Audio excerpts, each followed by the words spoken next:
Barishal Sherebangla medical college হাসপাতালের medicine বিভাগকে আগের স্থানে না নিয়ে নতুন ভবনে রাখার দাবি তুলেছেন রোগী ও তাদের স্বজনরা।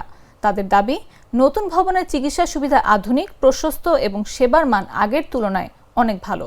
এজন্য বিভাগটি স্থায়ীভাবে এখানেই রাখা প্রয়োজন। তবে হাসপাতাল কর্তৃপক্ষ জানিয়েছে, রোগীদের অতিরিক্ত চাপ সামলাতে মেডিসিন বিভাগ আগের জায়গায় স্থানান্তরের সিদ্ধান্ত হয়েছে। এ বিষয়ে মেডিসিন বিভাগের বিভাগীয় প্রধান ডাক্তার আনোয়ার হোসেন বাবলু বলেন, বর্তমানে যে ভবনটিতে মেডিসিন বিভাগ আছে সেটা অস্থায়ী। মেডিসিন বিভাগ আগের পুরানো ভবনে স্থানান্তর করে হাসপাতালের পুরো বহির্বিভাগের চিকিৎসা সেবা নতুন ভবনে করা হবে। এতে রোগীদের উপকার হবে। হাসপাতালের পরিচালক brigadier general doctor AKM Mashiul Munir বলেন, দৈনিক মেডিসিন বিভাগে যে পরিমাণ রোগী ভর্তি হয় তার চাপ ওখানে সামাল দেওয়া যাচ্ছে না।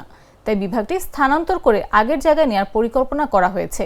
এছাড়া স্থায়ীভাবে রাখার বিষয়ে স্বাস্থ্য মন্ত্রণালয়ের অনুমোদন লাগবে বলেও জানান তিনি।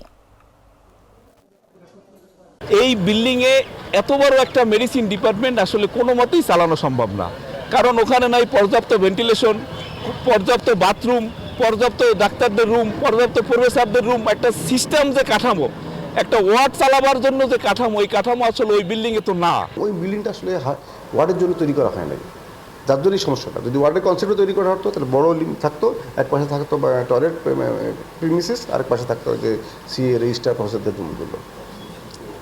তো ইনিশিয়ালি সমস্যা হয় না, বাট আমরা যারা দেখছি লাস্টে, আমি আসারও আগে থেকে একটা বিগ প্রবলেম ওখানে রুগী আমরা রুগী রাখি, রুগীকে খুশি করার কোনো উপায়ই নেই।